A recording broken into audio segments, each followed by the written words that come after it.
రాజీవ్ గాంధీ సద్భావన యాత్రలో సీఎం రేవంత్ రెడ్డి మాట్లాడుతున్నారు. ఇప్పుడు లైవ్ చూద్దాం.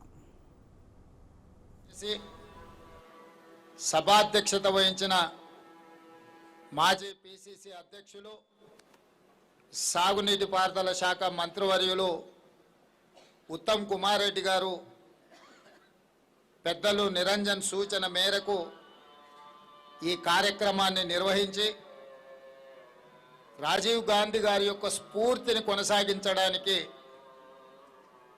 ఈరోజు రాజీవ్ సద్భావన అవార్డు పెద్దలు జాతీయ స్థాయిలో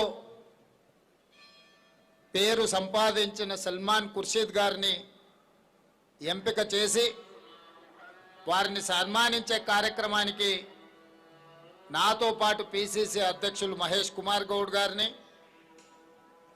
మాజీ పిసిసి అధ్యక్షులు ఆనాడు రాజీవ్ గాంధీ గారు సద్భావన యాత్ర 1990లో నిర్వహించినప్పుడు పిసిసి అధ్యక్షులుగా పనిచేసిన వి హనుమంతరావు గారిని,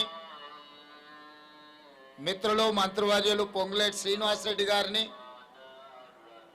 శాసన మండలి సభ్యులను, శాసన సభ్యులను, ప్రభుత్వ సలహాదారులను, వివిధ కార్పొరేషన్ చైర్మన్లను, పార్టీ ముఖ్యమైన నాయకులను, రాజీవ్ గాంధీ అభిమానులందరినీ పిలిచి ఆహ్వానించి ఈరోజు సల్మాన్ ఖుర్షీద్ గారికి ఈ అవార్డు ప్రదానం చేయడం జరిగింది. మనస్ఫూర్తిగా నిర్వాహకులను, జి నిరంజన్ గారి మిత్ర బృందాన్ని రాష్ట్ర ముఖ్యమంత్రిగా నేను అభినందిస్తున్నా. అక్టోబర్ 19 ప్రతి సంవత్సరం గత 35 సంవత్సరాల నుంచి నిర్వహిస్తూ ఈ దేశంలో శాంతి సామరస్యాన్ని కాపాడిన, గాంధీ ఐడియాలజీని కొనసాగిస్తున్న వాళ్లకు ఈ అవార్డును ఇచ్చి రాజీవ్ గాంధీ యొక్క సద్భావన స్ఫూర్తిని కొనసాగించడానికి వారు శాయశక్తుల ప్రయత్నం చేస్తున్నారు. ఇంతకుముందు పెద్దలు ఉత్తమ్ కుమార్ రెడ్డి గారు చెప్పినట్టు గత పాలకులు అనుమతి ఇచ్చినా ఇవ్వకపోయినా, అనుమతి ఇవ్వనప్పుడు పాలకుల మీద కొట్లాడి ఈ కార్యక్రమాన్ని వాళ్ళు నిర్వహిస్తూ వస్తున్నారు. ఈరోజు రాజీవ్ గాంధీ గారి గురించి చెప్పాలి అనంటే ఎన్ని రోజులు చెప్పినా కూడా సమయము సరిపోదు. ఈ దేశంలో గాంధీ అనే పదము భారతదేశానికి పర్యాయ పదం.